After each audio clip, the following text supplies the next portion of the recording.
good afternoon. Welcome to my channel. Thank you for stopping by, and welcome to Sunny St. Kitts in Nevis. Today we're going to be making buttermilk biscuits. Making buttermilk biscuits with some roasted apricots and some creme chantilly, fancy word for whipped cream. So I'll walk you through the whole process. It's not hard to do. They're delicious. Your friends are going to love them. Your family's going to love them. Stay with me. Let's get cooking.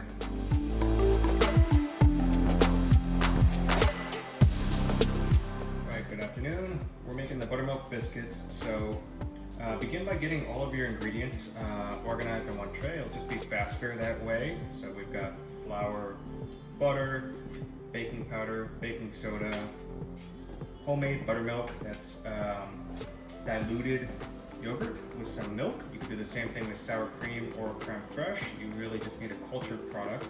Or you could buy buttermilk at the store. They just didn't have any here.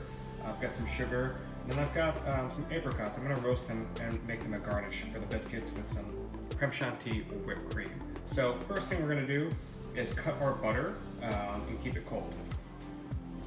All right, small dice of butter. Okay, butter is mixed. Throw it in the fridge or freezer to keep it very cold unless you're ready to mix your batter right now. I'm just going to throw it in the fridge for a minute while I get my mixer set up.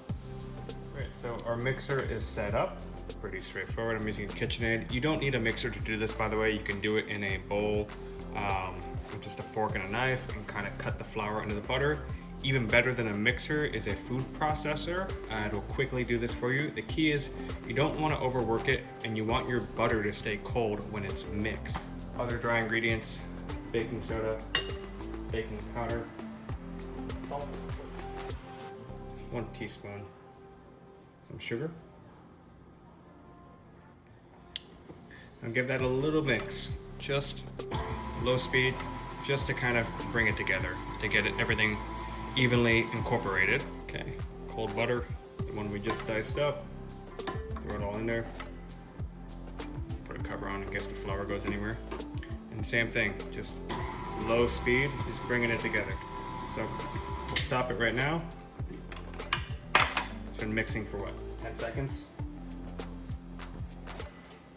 Grab a rubber spatula, lift it up again, and check.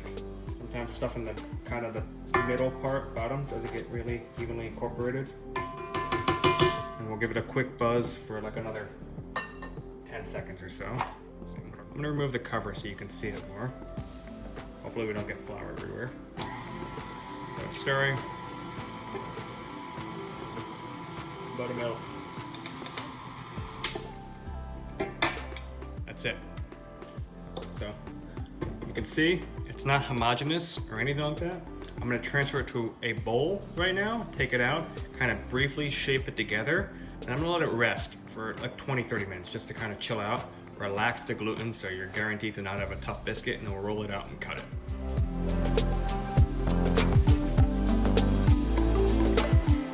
Looks like that. We are going to transfer it to a bowl right now. Once you've got it in the bowl, just take your hands and squeeze it together. Just gently. You want a shaggy mass. You're not trying to knead it or anything like that. I'm just trying to bring it together. So that is how it should look before you roll it. So we're gonna cover it, plastic or towel, throw it in the fridge, 30 minutes, we'll roll it. Okay, let's roll the biscuits. So I've got my dough out of here.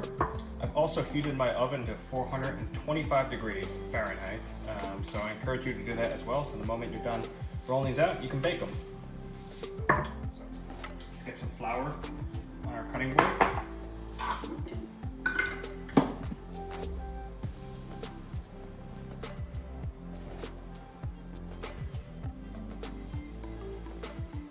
See how buttery it is. It's awesome.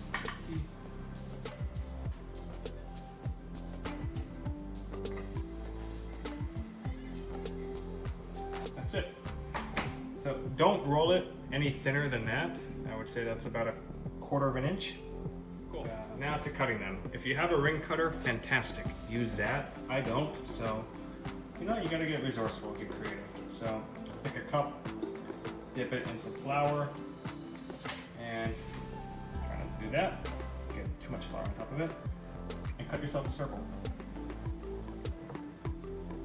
There is one biscuit. Look at that.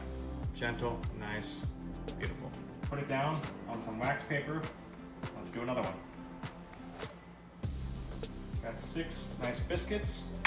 Now this is the part that might be frowned upon by some biscuit aficionados, but I'm not gonna waste this. So this bit right here, reshape it, flatten it out a little bit. Again, be gentle with it. It's perfectly fine to use.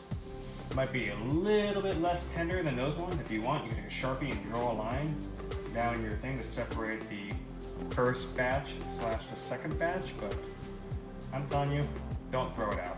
So as you can see, biscuits are rolled out nicely. I've actually marked which ones are the first batch, the second batch.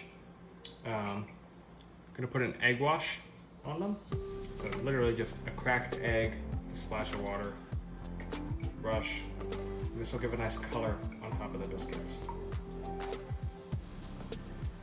And these biscuits you could easily do savory if you wanted. You could leave out the sugar and add a little bit of diced ham or some scallion or some herbs, some cheddar cheese. Then a little sprinkling of sugar on top to give you kind of a crystallized look on top, a little bit of a crunch. We are ready for our oven, 425 degrees.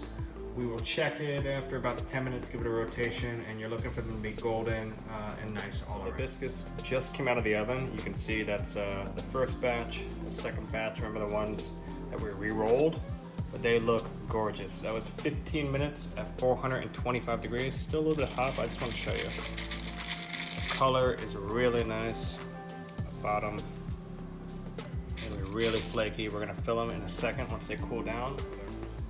Buttermilk biscuits, stewed apricots, creme chantilly. Awesome with iced tea or even a cup of coffee right now. Thanks for joining me. Happy cooking.